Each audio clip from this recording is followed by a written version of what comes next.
करे जा जाता रुक तो जा जल्दी लिखो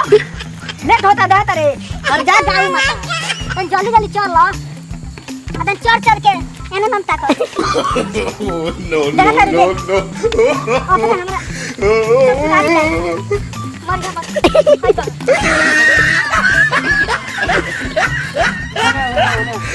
गैया तन चढ़ ले के कहाँ रहे इतना दिन? कहाँ रहनी हो? बम्बई रहनी हो? कमात रही 40-50 हजार का महीना है बरा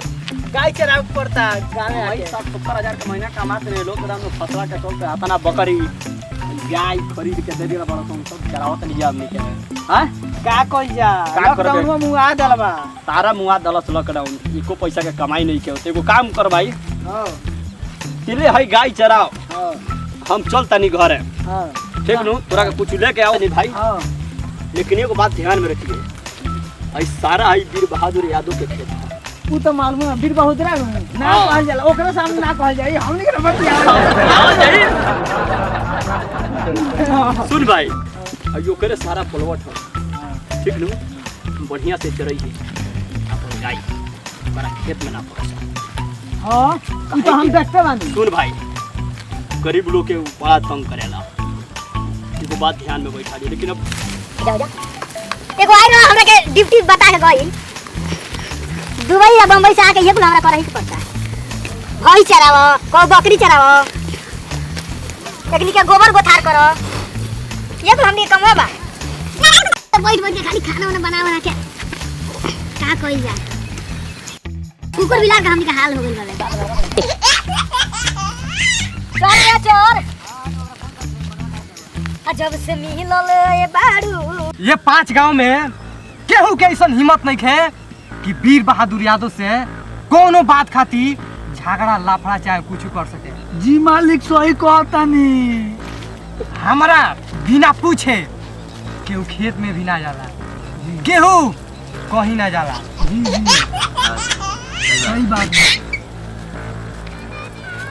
वीर बहादुर जी आपके पूरा खेत अरुणवा के भाई बा सत्यवा पूरा चरा गए का हां अबे देख के नहीं ओकर इतना मजाल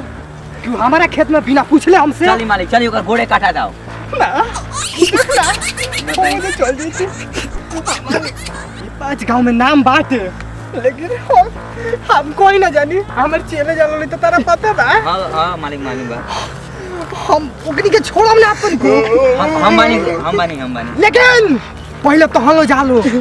अगर कुछ होई तो हम पीछे से आए लेकिन बाबू कनो ऐसा करिए से कि हमारा कोई जो नौबत ना हो नहीं तो हम पिटा जमते हैं 5 गांव में बड़ा हम चारों में नाम बनी कहीं जानी तो लोग हमारे के देख के आबानु डेरा ला और ऐसा ना हो के न कि बनो हमारी जब चल जाओ ना एकदम जाके आओ जो हमारे झंडा लहरा के आओ जाओ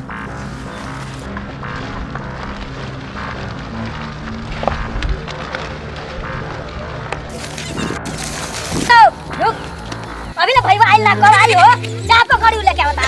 ये झूठ बोल के गइल तेरो क्रिकेट खेल ए कहां चल दौड़े अरे बे ना का भाई कहां चलाओ तनी अरे बक्सा कहे मारते रे सर बिना पूछने से बराबर गिरा देता सर बता बोला ना तू हाथों साफ बोलो मारते मारा सर वही तरह से का बात है काहे मारत आ रलो काहे मैंने कले में युवा बताओ तनी हम ओने ना भेजे बतिया सही जाओ ना ए जाओ चल आ गए वही जात के तीनों था नु का ते वही रहुए त का दे केदा भेज दो जानता रहे भेज दो ए लौका तनी हम 80,000 के गाय चराव तनी का अड़ी बनी 4 करोड़ खेत हो तो कुछ ना 4 करोड़ के तहार हो हां अरे भाई तोरा अरे तोरा माता भैया अरे आओ तनी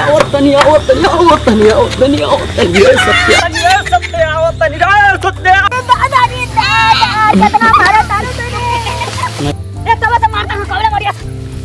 आई बा अरे नो भैया आओ रे राई तो रात के आओ रे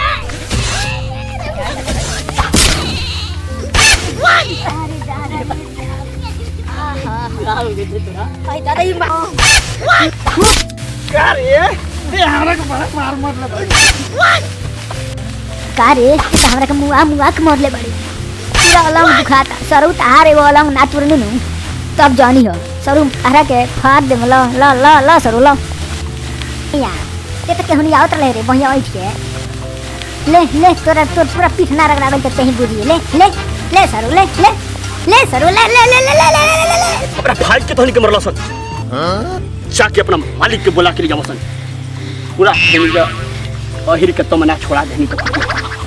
जो अपना मालिक के बुला के ले जाओ का करबो मर्दोकनी के मार के बड़ी गलती कइले बानी जा हमनी के ठाकुर वीरेंद्र प्रताप के आदमी हुआ सन मार के कोनो गलती नहीं कैले सत्या मार के कोनो गलती नहीं कैले कहिया ले वीर बहादुर सिंह से डरा के रहल जाई वीर बहादुर सिंह के बारे में ते जानते रही हम तो बाहर नहीं तो हम का जानता नहीं अरे उ गरीब के बड़ा दिक्कत करता रहा वीर बहादुर सिंह निकलल बरात रोकवा जेकरा घरे देखी कि थोड़ा सा खाना बा वीर बहादुर सिंह अपना आदमी के खेत तो करा घर से भूख हम सर छोटका रहो नुटी बिटी लिया सर मार मार के हमारा के तो मोहरी को बना दे जाए की भाई ये मत रो हई गंजी है ना फाड़ दल छोड़ गिरा दे गंजी लेकिन वीर बहादुर यादव से चैलेंज ले भाई वीर बहादुर सिंह के हमनी के दोनों भाई मिल के ओके उनके हत्या कर हमनियों के जान जाए कि हक कोनो राजपूत के पला पड़ल बानी चल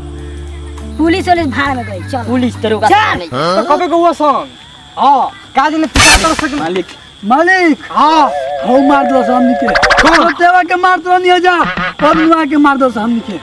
बहुत ऊपर से अपने मालिक के बुला के लिया होगा चलो सके जो पे मालिक के बुला के आओ ओ पनुआ सत्यवा हमारा से नाम बचियो बहुत हो गई ओकनी के नौटंकी जब हम जाएम तब ओकनी के बुझाई काहे से कि यूपी बिहार में ऐसा कोनो जिला नहीं के जोन वीर बहादुर से हिला नहीं के अब वीर बहादुरों के दिखाई कि असली ईरान के ताकत होला का डराए मत हो जाओ फॉलो मी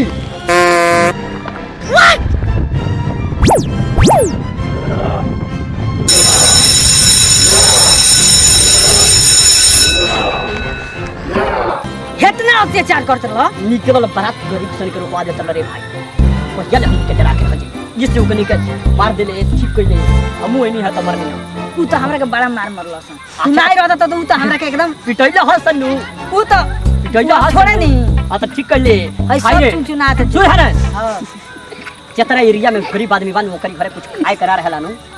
अब वीर बहादुर सिंहवा भेज के अपना आदमी के हां ओकरा घर से राशन अपना घर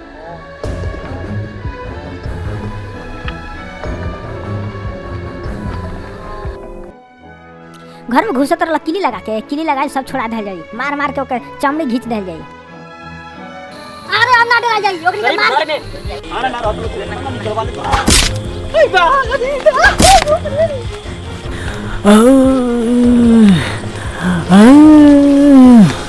वही कुछ टकर लेता लो का मालिक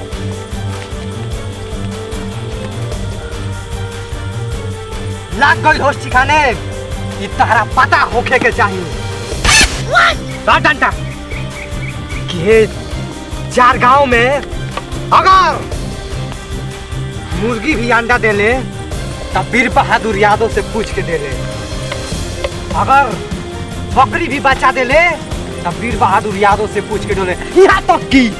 भाई पेड़ के अगर पत्ता भी एगो डोलेला तब वीर बहादुर यादव से पूछ के डोलेला अब तो हनी के आई हम खुद गलती हमारा खेत में 4 बीघा खेत में पूरा चरा के ओकरी बात से हमारी आदमी के ही हाल ये हम बर्दाश्त नहीं कर सकता एकदम मालिक बहुत माला ईरान का भी ताकत देखला कहा तू आज ये पूरा 4 गांव का लोग देखी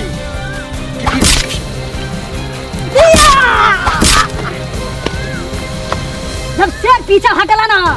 ती मत समझे कि भाग जाई रे आ सच उठ भाई उठ ए सत्ता रोक सत्या रोक वीर बहादुर यादव मार के बड़ा गलती कर दी आज पूरा पता चल जाएगी हक कोनो राजपूत से कोनो यादव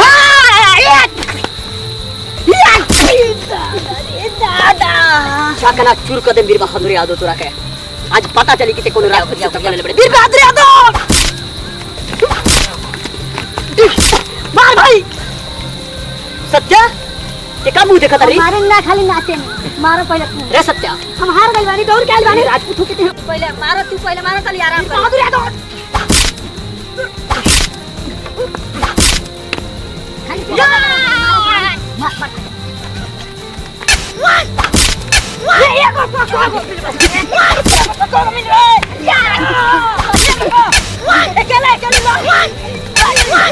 कि राजपूत से कपड़े जाके का फायदा बा वीर बहादुर यादव